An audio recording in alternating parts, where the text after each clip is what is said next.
Hai semuanya, terima kasih telah mengklik video ini dan selamat menonton.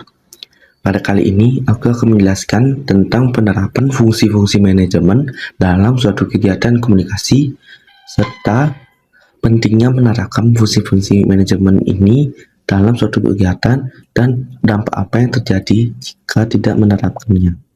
Untuk itu, tanpa berlama-lama, mari kita lanjutkan ke videonya.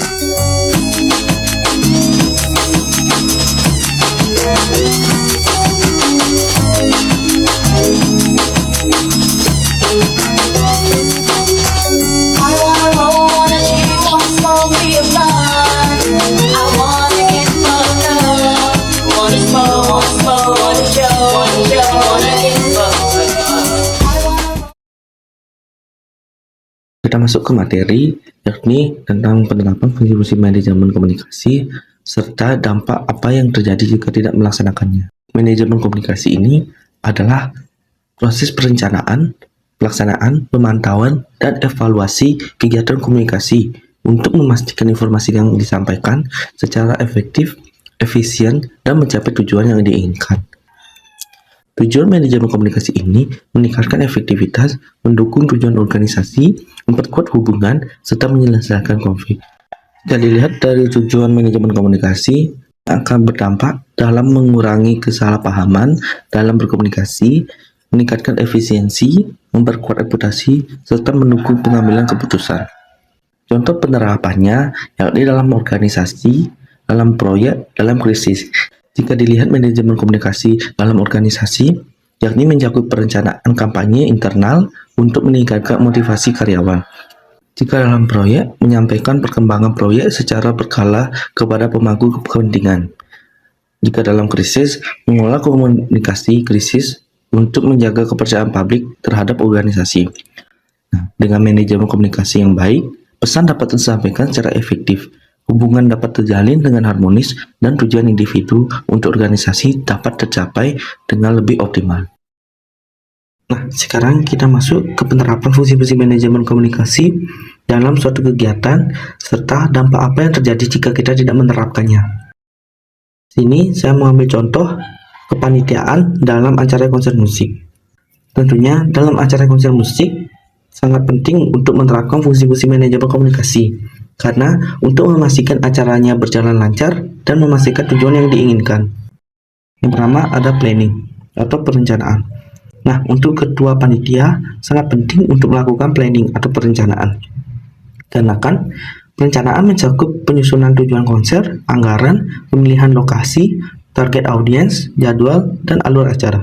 Juga termasuk rencana promosi, koordinasi dengan sponsor, dan penyusunan daftar kebutuhan teknis seperti sound system, pencahayaan, dan lain sebagainya. Nah, dampak jika tidak diterapkannya fungsi ini yakni acara bisa jadi kacau, terjadinya pemborosan anggaran, ketidaksesuaian jadwal, atau ketidaksiapan fasilitas yang berdampak pada pengalaman buruk bagi penonton.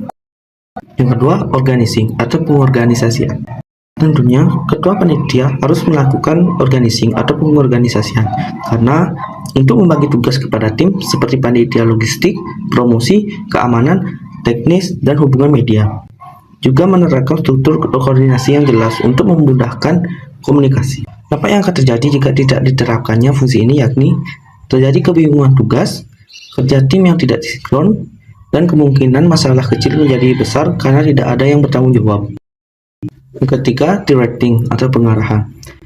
Tentunya, ketua panitia harus memberikan pengarahan kepada anggota timnya, dikarenakan untuk memastikan setiap anggota memahami tanggung jawabnya dan memberikan motivasi untuk bekerja secara optimal. Ini juga mencakup pengarahan kepada artis dan teknisi pada hari acara. Dampak jika tidak diterapkannya, tim bisa kehilangan fokus, salah arah, atau tidak termotivasi sehingga mempengaruhi kelancaran acara. Yang keempat ada coordinating atau koordinasi. Ini berlaku untuk semua anggota kepanitiaan. Karena kan untuk menjaga komunikasi yang efektif antar tim, memastikan setiap elemen acara seperti artis, jadwal, dan teknis bekerja secara harmonis. Koordinasi ini juga penting untuk menangani perubahan mendadak. Apa yang akan terjadi jika tidak diterapkannya fungsi ini? Yakni acara berpotensi mengalami kekacauan karena kurangnya sinkronisasi seperti jadwal yang tidak tepat waktu atau kesalahan teknis yang tidak tertangani dengan baik. Yang kelima ada controlling atau pengendalian.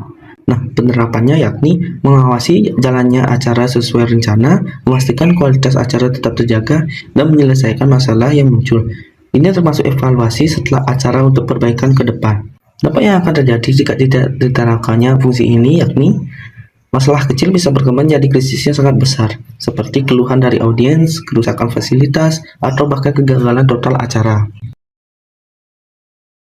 Penerapan kelima fungsi ini sangat penting untuk menciptakan pengalaman konser yang profesional, aman, dan mengesankan bagi semua pihak. Jika ini tidak dilakukan, bisa saja akan terjadinya kekacauan operasional, kerugian finansial, reputasi buruk, bahkan keamanan bisa terancam. Jadi, bisa saya simpulkan, manajemen komunikasi yang baik adalah kunci untuk keberhasilan acara konser. Jika fungsi-fungsi ini tidak diterapkan, dampaknya bisa berupa ketidakpuasan audiens, gangguan operasional, dan bahkan kerugian finansial atau reputasi penyelenggara. Jadi, untuk kalian, sangat penting untuk mempelajari manajemen komunikasi ini.